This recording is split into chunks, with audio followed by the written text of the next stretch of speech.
Let me begin by telling you I am not the prophet from Union College. I do not have a monopoly on the truth.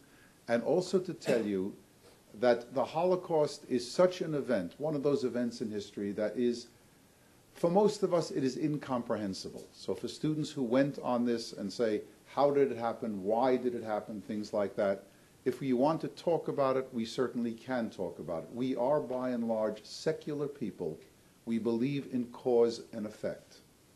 That means the Holocaust is not outside of history. It should be treated as any event that ever took place in history. We should look for its causes, we should look for its motivation. But that is something that we can pick up, again, in a question and answer period. I will begin by saying to you what I will tell my students on the last day of a Holocaust class. You look at this event and you say, is there anything to be learned from this? And the answer is, I think, yes. Probably the primary lesson here is how dangerous hate of Jews, hate of black people, hate of gays and lesbians, hate of all of those people who are different from ourselves. The road to Auschwitz was paved by hate. The specific, I think, relation to the Holocaust is something that had happened really in the 19th century. The 19th century, the second half of it, is the transitional century, transitional period. For 1900 years, Christians might say, you see that Jewish kid crossing the street? Let's beat the living daylights out of him, because his ancestors killed Jesus, and his own people now, his contemporaries, continue to reject the true Christian faith. That's what would have been said for 1900 years. But in the second half of the 19th century, there was an innovation. People would no longer say that. At least most of them would no longer say that about the religious antipathy that Christians felt towards the Jews. The question now was, you see that Jewish kid crossing the street? The evil of that Jew is not contained in his Torah. It's not contained in his Talmud. It's in his blood, in his chromosomes, in his genes. The logical conclusion of that is, stop trying to convert these Jews. In the end, they are evil. And in the end, the only way to deal with them is to eliminate them from the face of the earth. That's the hate that's going to doom our people. And the second thing is going to be, it is not true, as many of us thought, as I was brought up to think. The whole world hates the Jews. The whole world hated the Jews between 1933 and 1945. That's not true. The difference is a fundamental asymmetry of the Holocaust. For those of you that suffered through geometry, you know what an asymmetry is, an imbalance. I'll put it to you this way. If, God forbid, the spirit of Adolf Hitler walked through that door, and I said to him, I'll use the British expression. The British always used to refer to Hitler before there was Herr Hitler. And I said to him, Herr Hitler, what was the primary war aim? What were the primary war aims of the Third Reich during the Second World War? You could bet your last dollar Hitler would say, we wanted to make Europe Judenrein. We wanted to make Europe clean of Jews. What that means is that on the side of those who wanted to kill the Jews, there was no limits. They would do anything, anything.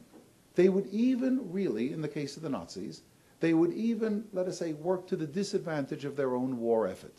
Let me give you an example. The high tide of the Holocaust, I hope they told you this when you were there. The high tide of the Holocaust is late spring, summer of 1944.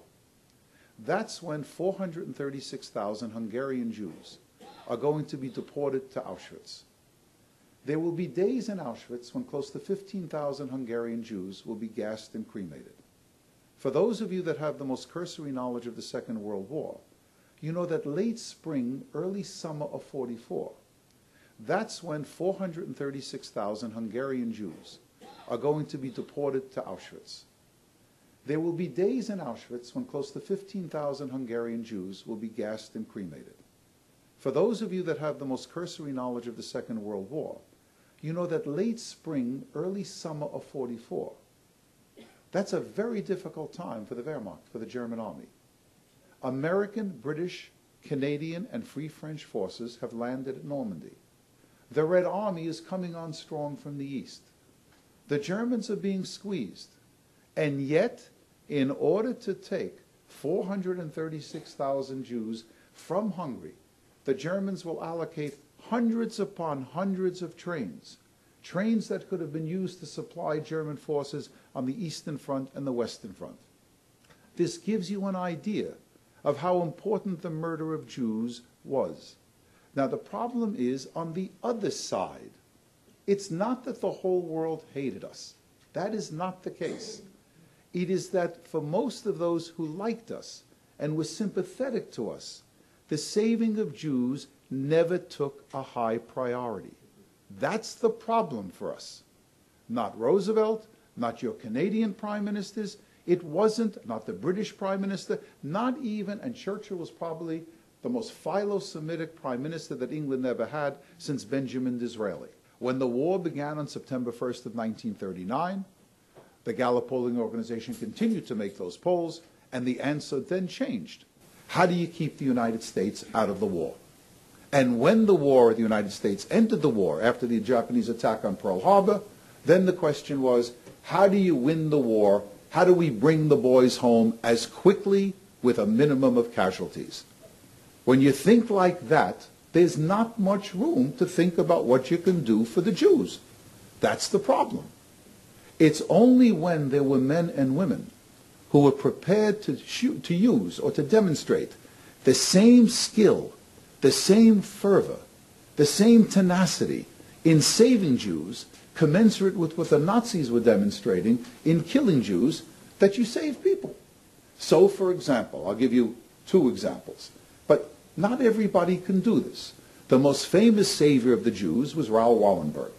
Wallenberg may have saved as many as 100,000 Jews within the city of Budapest.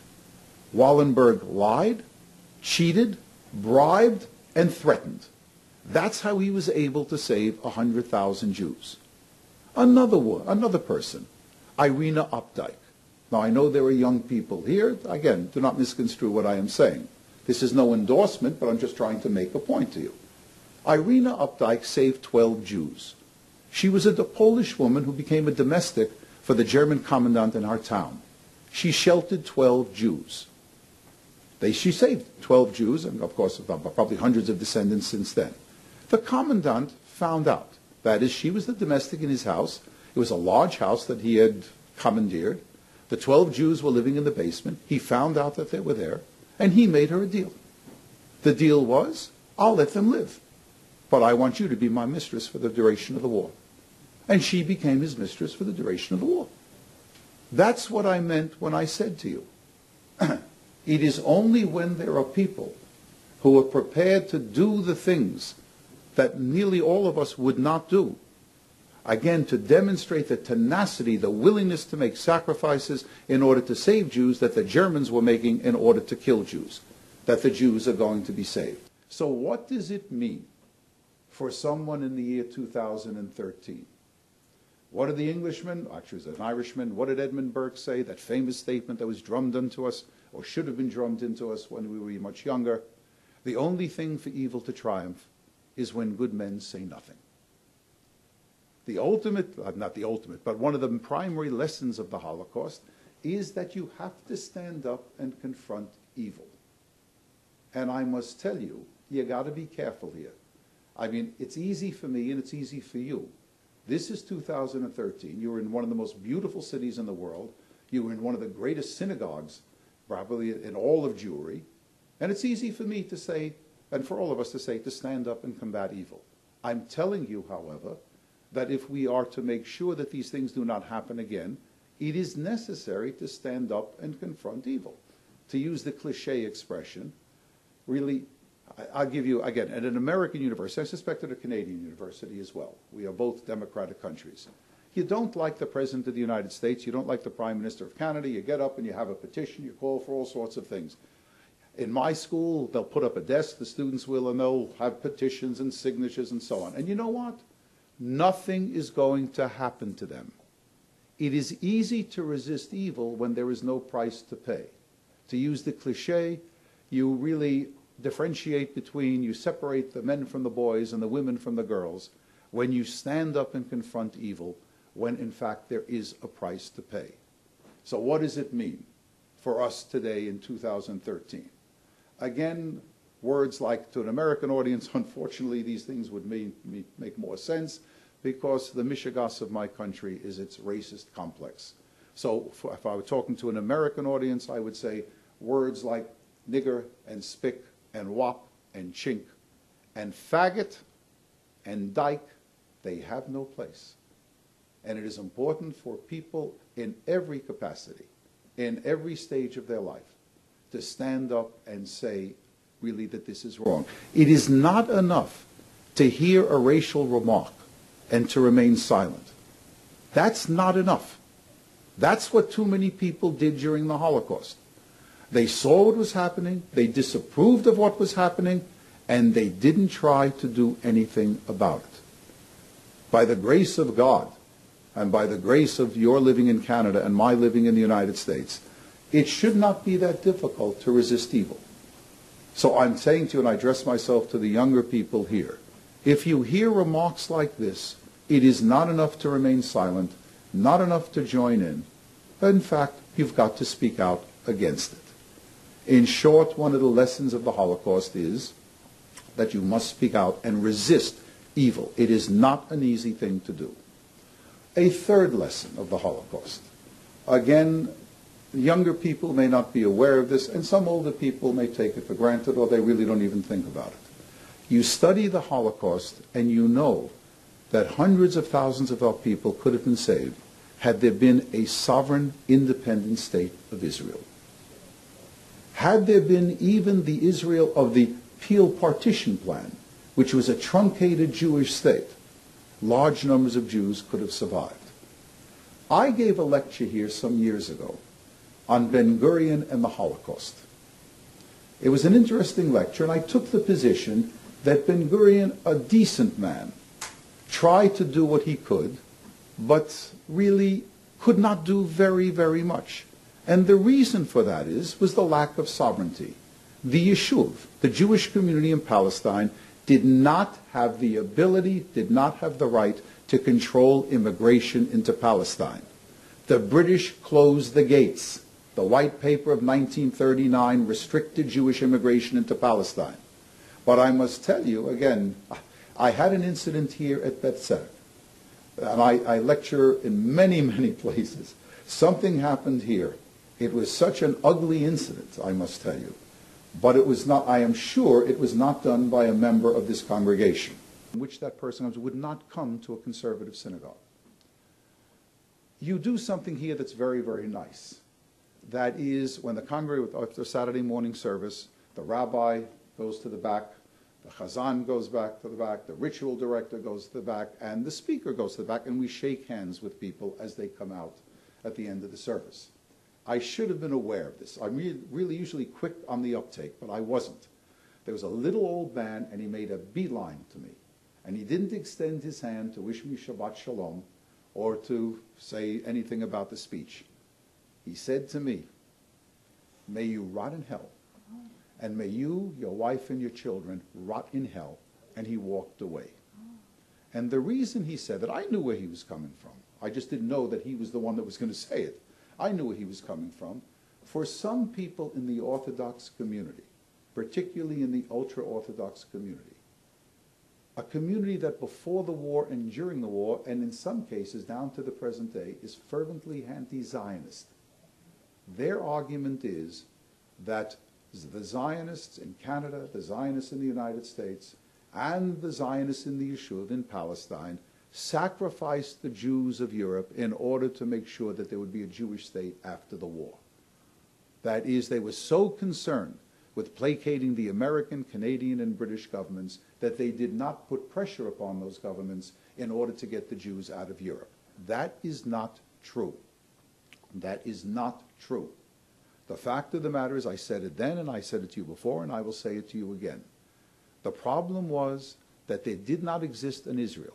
Remember, the essence of sovereignty, the essence of an independent state is sovereignty. A sovereign state, part of sovereignty is you have the right to decide who comes in and how many are going to come in. The Jewish community in Palestine did not have that right. You cannot blame the Zionist movement for it. What it means, what I'm trying to tell you, is had there been a sovereign Jewish state, more would have been saved. And it means that whatever the problems that Israel has, whatever you may think about this Israeli government or that Israeli government, the bottom line of Zionism has always been there has to be a Jewish state as a place of refuge for those of our people who are oppressed. It means that it is incumbent, whatever you may be, whether you stand on the left, whether you stand on the right, whether you stand on the center, you must support the existence of a Jewish state. And then there is something else. You may not realize this, but 50 years ago and 50 pounds ago, I was a jock. I was really good. A jock. I was an athlete. I played basketball, I ran track. I was really good at what I did. I love athletics. But I will tell you this. No athlete is a hero or a heroine. We cheapen the words hero and heroine. Athletes and entertainers, whatever the money they get, they deserve it. I have no problem with that. To be a significant entertainer or an athlete, some of these people have trained since they were children, and they have suffered as a consequence of it. But they haven't risked their lives in order to save anybody else. You study the Holocaust, you study the war, and you understand what heroines and heroes and heroism is all about. Since I'm in a Canadian audience, I would use the example of Omaha Beach for us. But remember, for you, it's Sword and Juno. That is on that morning of June 6th of 1944. You know what heroism is? When you're in that, what was called a Higgins boat, those are the boats that take you from the LSTs and take you to the beach. And the German artillery pounds in the water, and you see the machine gun bullets go in. And the sergeant major says, 30 seconds. And then the ramp goes down, and you charge into that fire. That's heroism. Or, for those of you that went to Poland on the March of the Living, it is true. Polish anti-Semitism, it's a problem. It always has been, it is now, and it will always be a problem. But you can't miss the forest for the trees here. When I talk to and I have many Holocaust survivor friends who come from Poland, they think I'm an apologist for the Poles. When I get to Poland, they think I'm a Polonophobe. I hate the Poles. Here's what I tell them, and I won't back down a single inch on this. Were there Poles that collaborated with the Germans? There sure were. There were lots of them. They raped Jewish women and Jewish girls. They did. They informed upon the Jews. They may, some of them kill Jews. No one who's got a brain in his or her head would deny that. But there's another side to that coin. No Jew who survived in Poland during the war, who hid out in the forests, who was in the sewers, who somehow managed to survive, no Jew could have survived in German-occupied Poland without having been helped somewhere along the way by a sympathetic Pole. And you should not forget that. There should be no blanket statements. Again, I'm not saying that most Poles acted decently. They did not. Most Poles were indifferent to the fate of the Jews. Some of them because they were anti-Semites, and others, here I'll put it to you, I'll give you my own personal expression here. I tell my students that if I were not Jewish and I were living in Poland during the war, here's what I would not do. I'm sure of this. I would not rape a Jewish woman or a Jewish girl. I would not kill Jews. I would not inform upon them. But then I tell my students that if a Jewish family came to me and said, in the shtetl, or even in Warsaw or Krakow, if a Jew came to me and said, will you help me? The Germans are going to kill me. Will you help me? I must tell you in all honesty, I'm not sure I would have agreed to help them. The penalty for sheltering a Jew in German-occupied Poland is death. Death for you, death for the family, and the loss of all of your property. What does our Talmud say? Do not judge another person unless you have stood in his shoes. I'm telling you, you have to have, again, to use the old language, a little bit of rachmanus for those people, wherever they were in German-occupied Europe, who did not help the Jews. No rachmanus, no pity and no sympathy for for those who collaborated with the Germans in the murder of Jews, raping of Jews, extorting money from Jews. But in terms of, let us say, of what had to be done in order to save Jews, here's another asymmetry. I gave you one, here's another asymmetry in the Holocaust.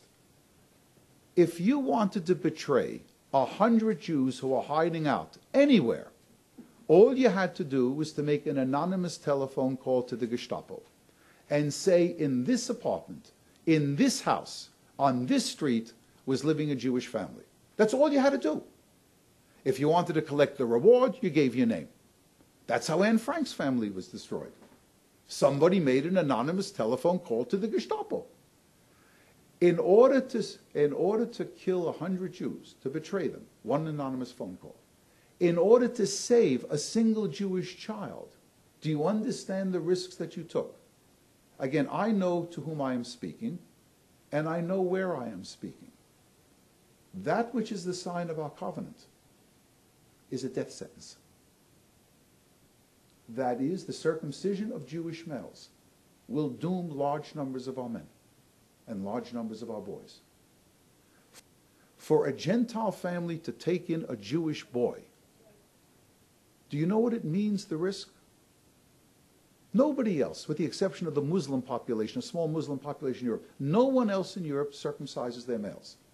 So if you take a Jewish child in, you're going to shelter a Jewish child, what happens when the Jewish child goes to school and goes to urinate? You got a problem.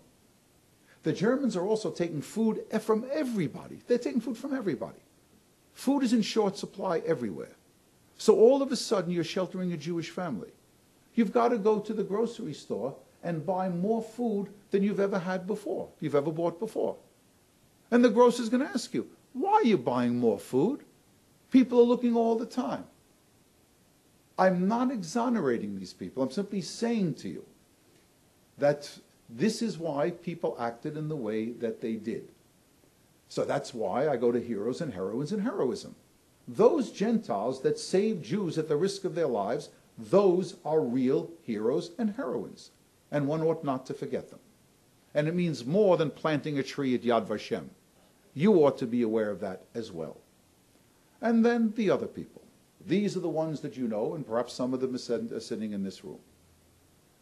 Or the children of those, or grandchildren of those who are sitting, of other people, the ones that I'm talking about. The people who went through the Holocaust, most of them saw things that no human being should ever see. These are people who lost families, lost children, and when the war is over, now you got to be careful here. There's a natural selection that works here. Everybody can tell you stories about Holocaust survivors who got rich after the war. They have no risk problems. They're not averse to risk. They've suffered everything. They've risked everything. Many of them have become very, very successful. Those are the ones that you see. You don't see the ones that are in mental institutions, that have been there for an extended period of time. Those are the ones that have suffered. But the ones that you see, even those who have not become very, very rich, they are heroes too. To see what these people have seen, to experience what they have seen, to lose a spouse and marry again, to lose children and to have more children in the face of what they experienced, that's heroism too. So what I'm saying to you is there are many things that one can speak about the Holocaust, many things that one can learn about the Holocaust. These are some of the lessons. And the final thing is, but you've got to be careful with this one. Your own Emil Fackenheim used to say that you cannot give any posthumous victories to Adolf Hitler. Meaning that after all that our people suffered, you should not sever the link with Judaism. That is, our people suffered. It is incumbent upon subsequent generations to retain the link. Be careful with that. Be very, very careful with that. I agree. That is, the emotional pull is tremendous, and it does operate, and it should operate. But I'm telling you this. You cannot build a Jewish community in Canada or in the United States vicariously. You cannot build it on Israel and Zionism, and you cannot build it on the Holocaust. You're a generation behind us in the United States. I mean, I meet people here my age, a little bit younger, So many of them are the children of Holocaust survivors. That's not true in the United States. If I will, on Saturday morning, I'll talk as I've spoken so many times, in the sanctuary. I've never done it there, but I'm telling you this is what I would do if I were talking about survival of a community. I would turn to the Ark. I'd be on the beam and I'd turn to the Ark. And I would say, not sarcastically, what's behind the curtain? Now, what's behind the curtain is the Torah, right? For some of us, the Torah was given by God to Moses on Mount Sinai. For some people, the Torah was made by men and women, but they were divinely inspired. For some, it was created by men, or men and women together. Some people consider the Torah to be filled with bubamitzes. They're all fairy tales. Couldn't have happened that way. But what everyone should know, whether you are the most fervent secularist, that's the genius of our people. Torah and Talmud, that's the genius, that's the great contribution of our people to history. Ethical monotheism. It's wrong when you ask a student, for example, what's the Jewish contribution to theology? They say monotheism. The fact of the matter is there were other groups that were monotheistic. But it's ethical monotheism. The God of Israel is as much concerned with the relationship among human beings as the God of Israel is concerned with the relationship with God. That's what's important. That's how you build a Jewish community. Again, you have to remember the Holocaust. You have to learn the lessons of the Holocaust. We must tie ourselves inextricably to the state of Israel. But in the end, it's the tradition, whether you believe it is ordained by God or by our ancestors. That's what you have to build a Jewish community on. You got all that? All right.